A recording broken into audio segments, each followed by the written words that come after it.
Hey guys, my name is Brooke Sayles. I cover everything from faith, fashion, lifestyle, and marriage, so if you love those things, then you will love this channel. If you guys clicked on this video, then you know that this is part 2 of our love story. So today we're going to be talking about our engagement and just how that process went. So yeah, let's get into the video. Just a quick disclaimer, these events happened 2.5 years ago, so we will be referring to some notes on my iPad. During the time I journaled a lot, and we've just been like going through a lot of our text messages and just like journal entries and stuff like that to get everything together for you guys. And also, I have a cold, he has a minor cold, so if we sound a little stuffy, just ignore that. So babe, when did you know that you wanted to marry me? Yeah, so when I wanted to marry Brooke. So it was funny. So during the middle of summer, so we started dating in May, as you guys learned from our last video, like the middle of May. So during like the middle of summer, around like July, around that time frame, I started getting these dreams about us having a kid, more specifically like a daughter. So I started getting these dreams and everything, and they were just getting stronger and stronger. And ironically, my mom was getting dreams of me having a daughter. Now, my mom didn't know it was from her, obviously, at the time, but we both got these dreams at the same time. I knew it was from her, but it was just ironic. But me and my mom didn't, we didn't tell each other we had these dreams. My mom didn't tell me she had the dream until I told her. So I started getting this feeling like, why am I getting dreams about, so May, June, 3 months in to dating her, why am I getting dreams about already having like a daughter with her? So I was like, so that was already weighing on my mind. And then probably like early September time frame, I was sleeping. I was like knocked out or whatever. And I woke up in the middle of the night, and it was like, it wasn't necessarily a vision. It was just like a strong voice, like a strong presence. And it was obviously from God. And he was like, Brooke Blakey, soon to be Brooke Sayles, but boy, if you don't get Brooke Blakey is gonna be your wife. And I was like, what? And you know, I think most guys can understand. You're like, ooh, marriage is a pretty big a commitment. And I was like, okay, this is interesting. So I woke up in the middle of the night, and his voice was so strong, and there wasn't no like denying his voice at all. So I called my mom at like 2, 3 in the morning. I don't know why she even answered. And I was like, hey mom. My mom's probably met Brooke 2, maybe 3 times at this time point, maybe twice. Yeah, maybe just twice. I told my mom, and I was like, hey mom, I'm gonna marry Brooke. And I was tearing up a little bit. I was like, hey mom, I'm gonna marry Brooke. I love her, yada yada yada. My mom said, oh, I'm so happy for you, yada yada, because she has 4 kids, and none of us like are married. Well, at that time, none of us were married. So she was like, oh my god, oh. You know, she was just like freaking out, crying, you know, just being like corny or whatever.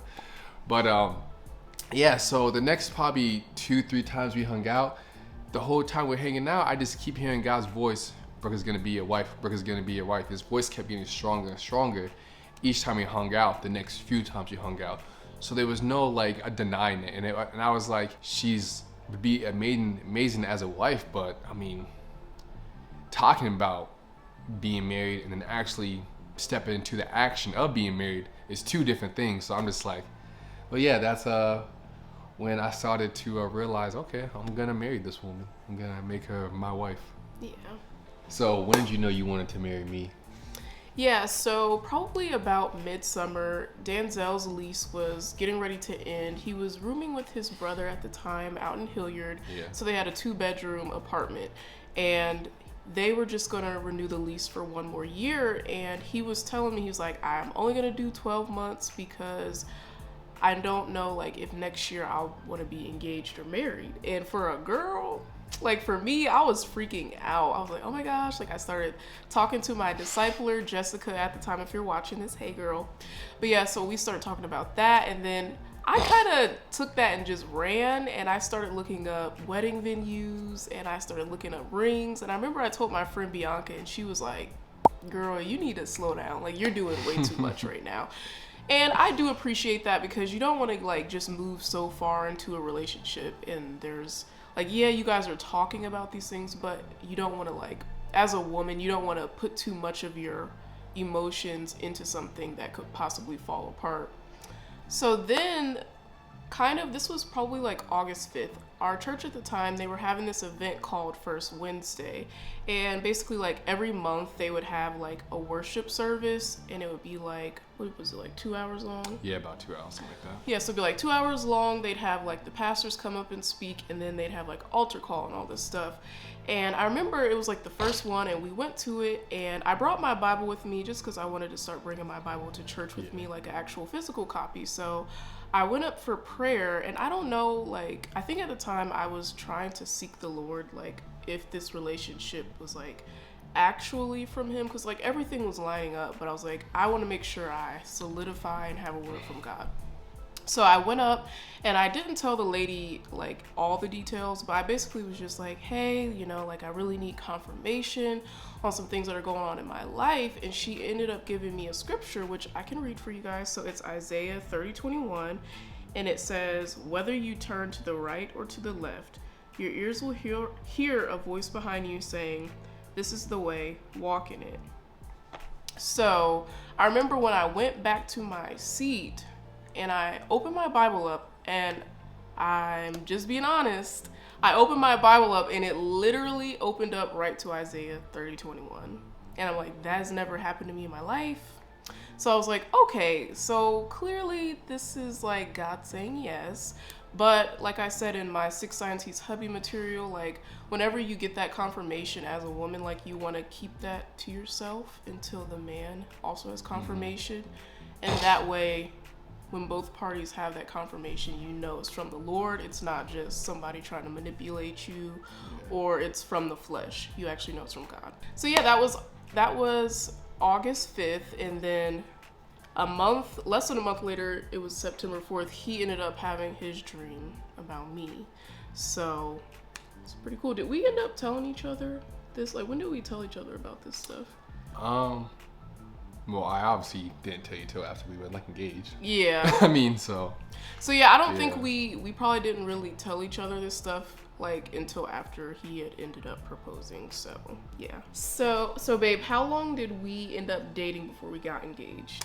Yeah, so in the year of 2020, that sounds funny, but in 2020, from May 15th to December 26th is how long we dated for. Yeah, so about 7 months in total. So the next question that we got from you guys was, how did you both set boundaries before getting married? So we wanted to address this topic. So I did mention in my 6 Signs of These Hubby material that we did end up saving sex for marriage, but I would like to do a more in-depth video on just like how our boundaries evolve throughout a relationship, because it's not a one size fits. Well, some things are one size fits all. Some things are black and white in the Bible, but the more gray areas, it did evolve in our relationship. So we could definitely do a video on what that looked like dating, engaged, and then obviously married. You don't have boundaries. No, you do have boundaries. But anyways, I'm gonna cut that out. So babe, what did your family think of me when they met me? Yeah, so all the women in my family, my mom, my sister, my aunts, my cousins, they all loved her a lot. They all thought she reminded me of my grandmother on my mom's side. My grandmother, very sweet, very, very like gentle woman, very sweet woman. She's a very faith first, very Christ woman, very just like a Proverbs 31 woman overall. So when they saw Brooke, obviously when they saw her, they were reminded of my grandmother. But yeah, so a lot of them were saying, I don't know, they were shocked how I even landed a woman like her. And I was like, what? I was like, man, like I got it. Like I was like bye or whatever. My brother Tyrese, my second oldest brother, who I was living with at the time, it was COVID when COVID first started. If you saw from our first video, COVID first started. So I was FaceTiming her a lot, and we were FaceTiming every day, and each day led to more FaceTime, to longer FaceTime calls and everything like that. And my brother at the time, my brother's like, you know, Danzell, I think that I think that you're moving too fast, yada yada yada. Hey, like slow down, bro. You know, he's just saying a whole bunch of stuff. Fast forward now till this day, he's like, you know, Danzell, you made a really good decision. She is an awesome sister-in-law. And I'm like, yeah, but yeah, you were trying to say that I was getting all like mushy super fast, but whatever. I've had this conversation with him off the air multiple times, but so my mom came down here. We started dating in May. My mom came down here in July for my aunt's birthday. And that was the first time she met, and my mom was like in love with her. She's like, oh my god, you know, because my mom knows I haven't had the best track record of dating. I actually have never introduced a woman to my mom ever in my whole entire life. She was the first woman I've ever introduced to my mom. So my mom was obviously shocked. She's like 25 and this is the first woman you've ever introduced me to. So, and when I finally did introduce her to a woman, my mom was like, oh my gosh, she's amazing, she's so sweet, you know, she is a Christian. She's not only a Christian, but she's actually like dedicated about her faith, yada yada yada. So it was just and then my mom was like, Danzell, do not mess this up. And I was like, dang, I was like, why is anybody coming at me? But and then my dad, we met him. She came down for Thanksgiving that year, and my dad, same thing. He was like, man, Danzell, you found yourself a really good woman. Do not mess this up. And I was like, dang. I was like, but to their defense, never really had a serious girlfriend before, so they really so they had their legitimate reasons. That's what I'll say. So, so baby, what did your family and friends think of me when they first met me? Yeah, so Danzell was the first guy that I brought home that my dad ever liked. And if you guys don't know, like, my dad is my dad's opinion carries a lot of weight, and he's really good at judging people, and they don't really have to say much. So the fact that he was like the first guy that my dad really liked meant a lot to me. And I didn't even find this out until after we got engaged. She had told me that, and that just really meant a lot to me. And then my mom, she really liked him because he was a man of God. And she just liked how he carried himself and how he treated me. And I remember the first time that they met, this was when he came to my house to pick me up for our Chipotle and Target date, because it was COVID at the time.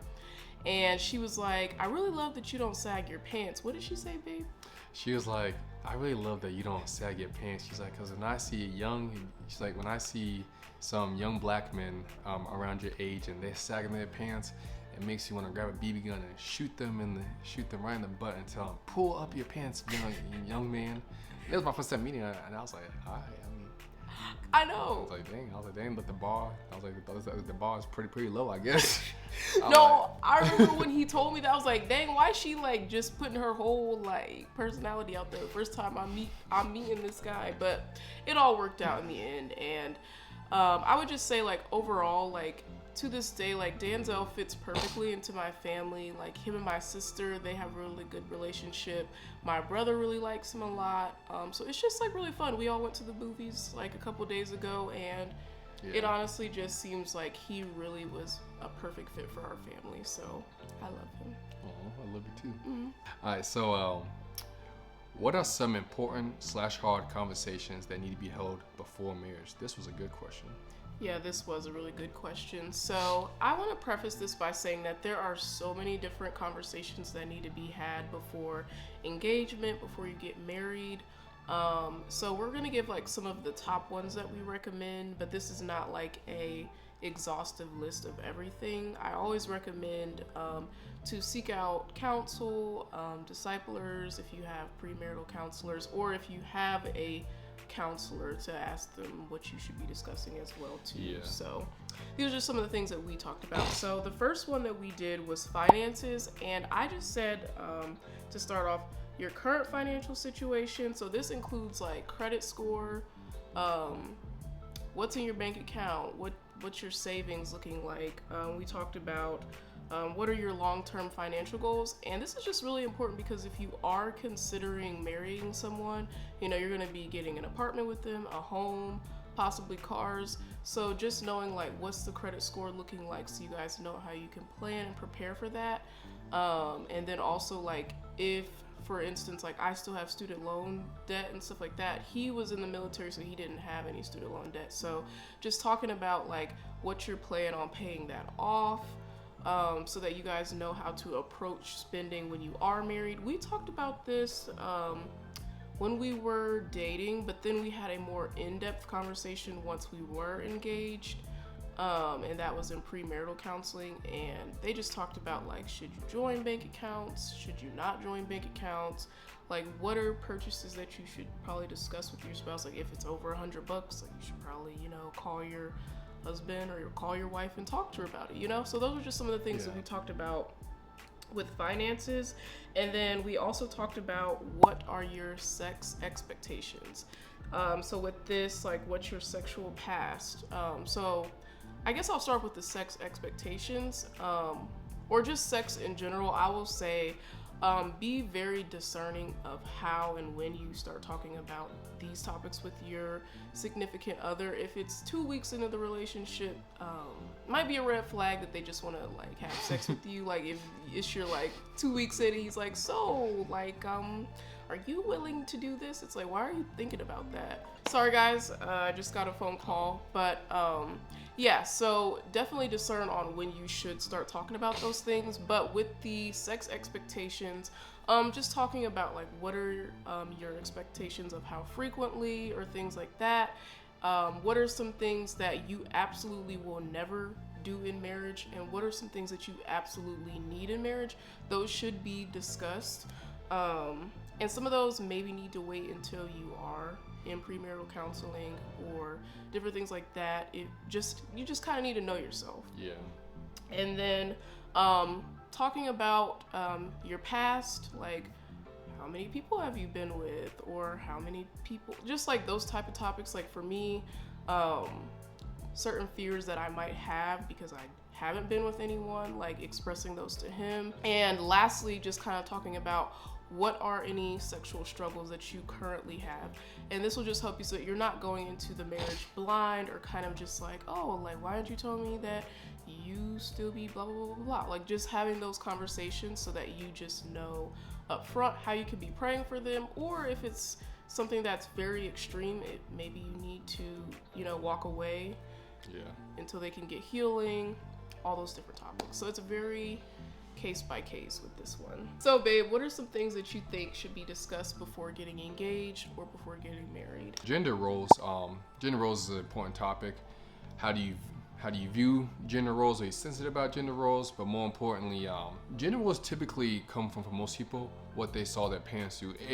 If you did live in a two-parent home growing up, what did you see your parent do? What did you see your mom do? What did you see your dad do? Typically, some of the books you read, a lot of people can go into a relationship, specifically marriage, expecting their spouse to do, if you're a dude, expecting your wife to do what your mom did, or if you're a woman, expecting your husband to do what your father did. Mm-hmm. So what gender roles do you guys have in the home? You know, just for us, you know, just like little stuff, you know, I'm the one who will take out the trash, who will move any furniture, set up any furniture, open up car doors. I'll be the one who pumps gas. She typically cooks dinner. Mm-hmm. But all this stuff was talked about before, so it wasn't like any type of arguments like, oh, you're only making me do this because I'm a man, or you're only making me do this for the woman. It just like alleviates anything. So didn't we have a conversation of, remember we were reading that Things We Wish We Knew Before We Got Married, that book, and we had gotten to a little bit of an argument because I was saying you should just view it as like your roommates or something like that. Oh yeah, she was trying to say you clean half the room and I clean half the room, and I was like, what? And I was like, no. She's like we're like roommates, and I was like we are not roommates. You are my wife. Yeah. I was like, you're not my roommate. So it was probably a day after we had the conversation. I don't even know why I said that. It was literally the dumbest conversation that we ever had. Like, I don't even know. Maybe I was tired. I have no idea. But what I will say, that book that I referenced, it really helped us to kind of iron out some stuff, because for me, like we just talked about like things that we don't like doing, and things that I don't like doing, he loves doing, or things that he doesn't like doing, I don't mind doing. So just figuring out how you guys balance each other in the home is really helpful, and then you can go ahead and take it away. Yeah, and then, so standards, morals, and personal convictions, that's probably, if not the most, I think it's probably the most important topic to have before marriage, because when you meet someone, let's just say I was 25 when she met, so I'm just gonna go 25 to 30 years old. their personal standards, morals, and convictions are already pretty much set in stone with who they are. Unless they decide, if they're not a Christian, unless they decide to give their life to Christ, they're probably not changing just because they meet somebody. So you have to ask yourself, is this standard, moral, and conviction, can I see myself living with this person? So for example, I know a big topic is when you get married, should you be able to have friends of the opposite sex? And when we say friends, we're not talking about co-worker and acquaintance. We're talking about, can you hang out with the opposite sex one-on-one? That's what we consider a friend. It's like, if this person doesn't seem to have a problem with it, you have to ask yourself, can I go through the next 40 years of marriage with this? Or if you're not a drinker, like I don't personally drink at all. She doesn't drink either, but for example, it's like, I don't drink at all. If she drink, I don't, she like to go out to the bar. It's like, can I see myself with her for 40 years of marriage? It doesn't mean that she's a bad person at all. It's just,